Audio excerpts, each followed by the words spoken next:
Dudes and dudettes, I'm still here. A couple of guys asked me and sent me emails, am I still alive? I'm here. It's just hell of a busy. And I don't know, where to start actually. But okay, let's start here.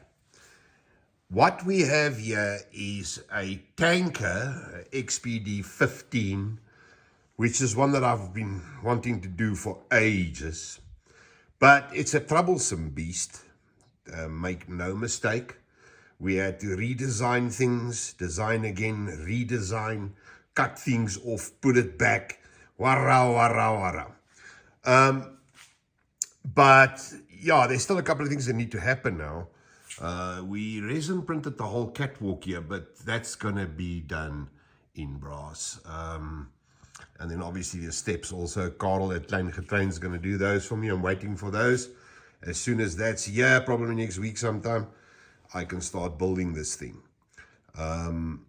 This being one of the characteristic SIR tankers. I mean, this is the one that Lima did back in the day as well. It was and they came in a variety of colors, reds, gray, yellow for jet fuel, which is what I want to do with this one, because, oh man, it weathers out nicely. So yes, that's the plan. And it gets the tanks up top here. There's a lot of dressing on it still. 2 brake pots here. It's also got the tanks at the back. We suckled a bit. You see there where the bolt heads are there in the middle. That we did a resin cladding as well, because we couldn't get it with a filament to be nice and smooth. All right, so there is a lot of stuff happening. We redesigned the lid there. Check how nicely that is. So I don't have to make it. There's still a couple of things I need to do with brass there, but yeah, at least it's less work for me. All right, and then you would probably wonder why. Okay, well, that looks easy.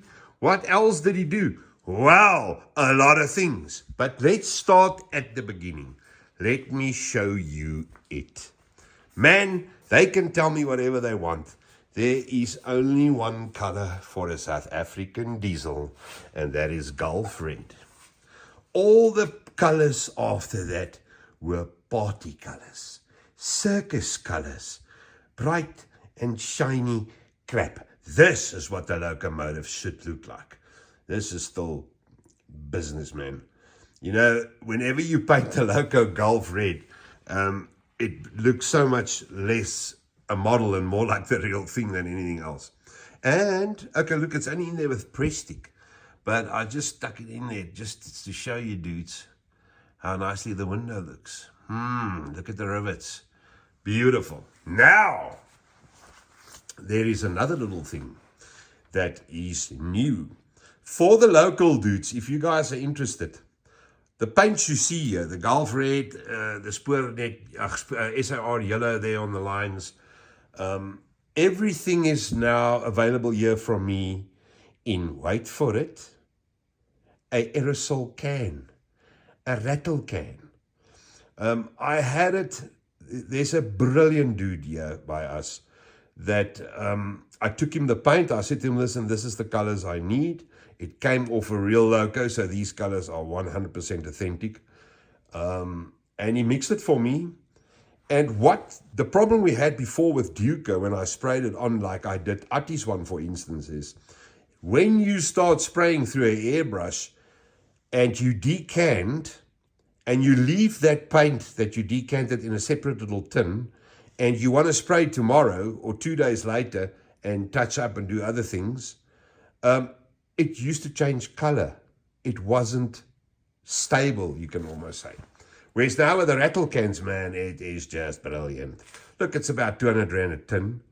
But I have to say, this is a big loco. I sprayed this whole thing with probably half a tin. Yeah, half a tin.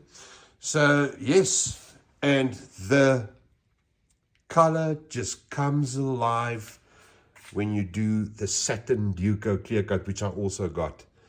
You know, if there's still any imperfections and stuff in there, that it just hides it. It looks like a factory model. It is just brilliant, brilliant paint. And the oak was good. Well, look, it arrived today. Look at that.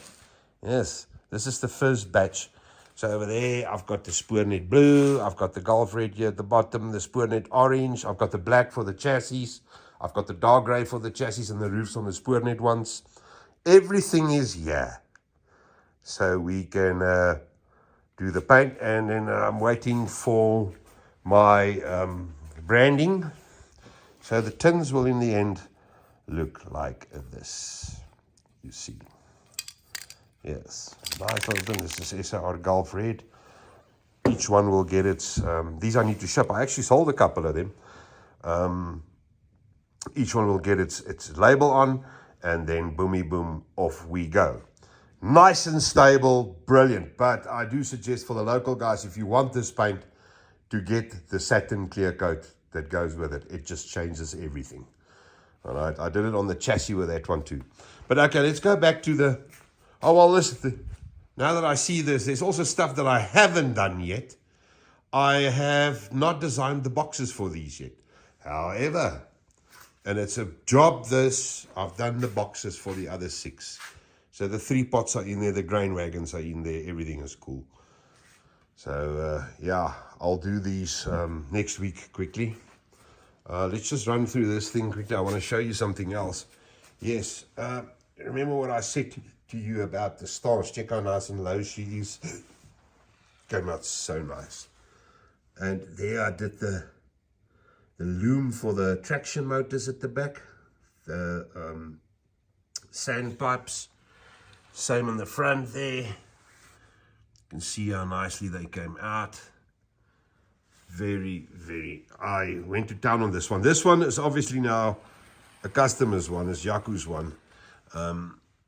So yes, it needed all the plumbing that I didn't even bother with on the blue one.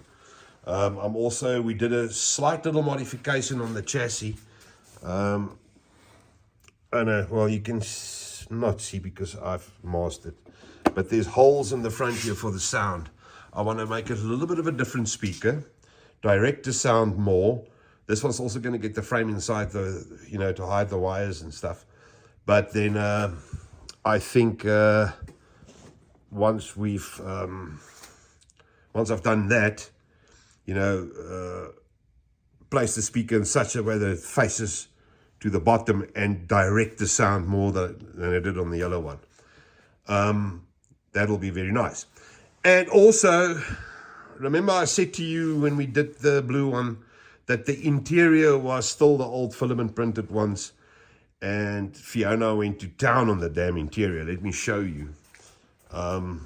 Absolutely went to town on it. Look, Daddy strain, I haven't touched it. But let me show you quickly how nice this came out. Hey? So now she redesigned the cupboards, actually, the GE cupboards. Okay, look at all the detail on there. Oh, wait, let me just put some light on it here. You can see the nice detail. You see the handbrake now has got all its bolt heads. I will make the handle out of brass with the little holes in it. And then one other thing that I'm not too sure how I'm going to do it is this. But this is funky. We now made this open and hollow inside. So now we can actually put lights in the top here so that, I'm not too sure how I'm going to do that. If you actually have a plan, please let me know in the comments. Maybe just a clear piece of plastic on it and then do a decal for the gauge faces. And then stick the decal on there because that will shine through. Because you don't need a bright light. You just need like a sort of a glimmer of light there to give the effect that it's backlit.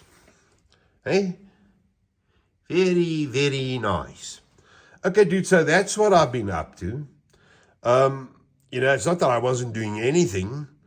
It's just that there's a lot of stuff happening. I've got orders for 5 of those GEs, the 35s, and 4 of them need to go overseas. And that always makes me a hell of a nervous because I need to design a proper box for that thing. you know, that they don't get hurt in shipping. So will have to be a proper box. So that also, I will do that next week. As soon as I got the model ready, I'll sort of work off the blue one. And then, yeah, get the boxes sorted.